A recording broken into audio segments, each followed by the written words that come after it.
Hi, this is Mike at Mike's Carburetor Parts. I want to talk about the Carter YF one-barrel carburetor and the possibility of it flooding over or getting too much fuel. An indication of that might be black smoke coming out of the tailpipe, gassy smell at idle or when you turn it off. And incidentally, that could also be electrical problems. But the other thing, of course, is fuel coming out of your carburetor over the top.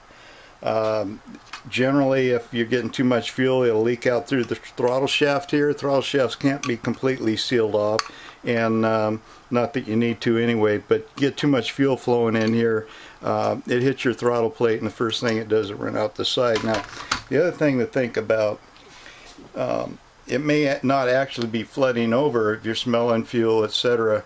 Well, the black smoke probably would be indicative of too much fuel, but the other thing to think about here is that the fuel these days, as crappy as it is, tends to boil at a lower boiling point now.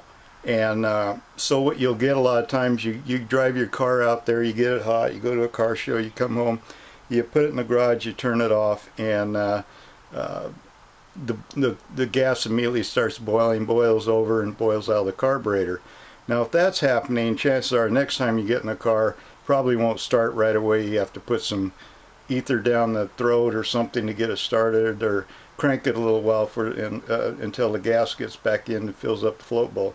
So think about that. There's not a, I don't know just what you can do about that other than maybe try a higher grade of gas, something like that maybe, but it is a problem these days. Okay, so as far as getting too much fuel or flooding, it all comes down to getting too much fuel in the float bowl, and that's having too high of a fuel.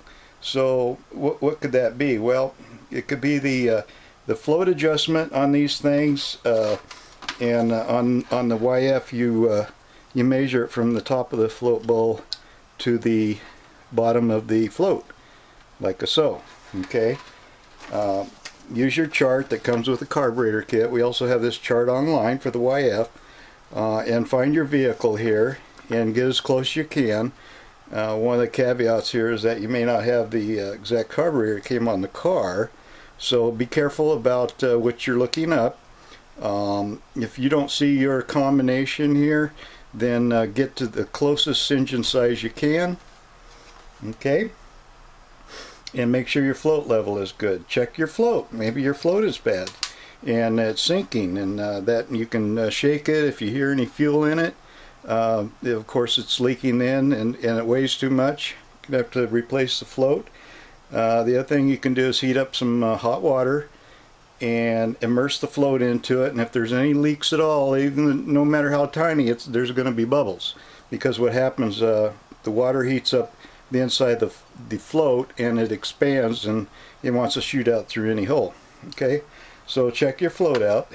The other thing you can check is your needle and seat, because it's all about too much fuel coming through here.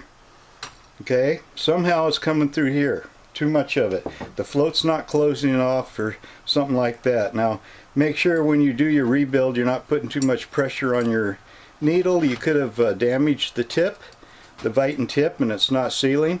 See your little black Viton tip here? It's kind of a rubbery thing, and if you put pressure on it while you're adjusting your float or something, that would cause it to leak. Okay, and about all you can do then is to replace the needle and seat. So the other thing to think about here is that after you get done with your rebuild and you put on the car and then you have a flooding situation, you may have gotten something in the needle and seat that's making the needle not seal, holding it open, and that happens quite often. You start up the car and all the crud from the gas tank rushes up, and it doesn't take much to get in the needle and seat. Okay, so check that. You can take the top off and flush it out really good with silicone spray lubricant. I usually do that just as I'm putting them back together, make sure there's nothing in it. Obviously you want to make sure you put your gasket on here. Make sure you put the right gasket on there, number one. What you don't want to do is get fuel around your seat. You want it to go into your seat so that the needle can control it. And if this fiber washer is gone, cracked, broken, or anything, you're going to have fuel seeping around the edge.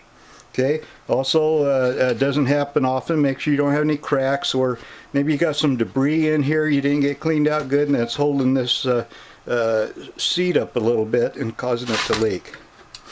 Okay. So let's see. The other possibility is the fuel pump pressure. Now, if you just happen to replace your fuel pump, then it's highly suspect.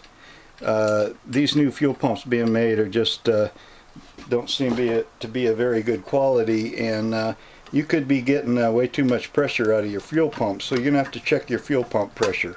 I don't know what it is for your vehicle. I don't have a chart on such a thing. You'll have to get in your motor's manual and figure out what it's supposed to be.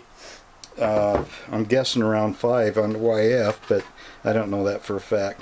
Alright, so one other thing to check about, maybe your choke valve here is not opened, especially on an automatic choke, so just make sure that when it's hot it's open all the way, like so, because as long as it's closed you're going to get too much fuel, you're going to smell the gas. That closes the air off, so when it's warm it's got to be completely open. Well, even on a manual choke, just make sure it's working, I guess. So that's something else to check. I think I can't think of anything else that might be causing to do that. Now, your black smoke, that could be caused by ignition problems too. All that I'm telling you here assumes your engine, everything else is in working order. So there you go. I hope that gives you a few ideas on what could be causing your carburetor to flood over or smell gassy, etc., and gives you some things to look at. Thank you for watching.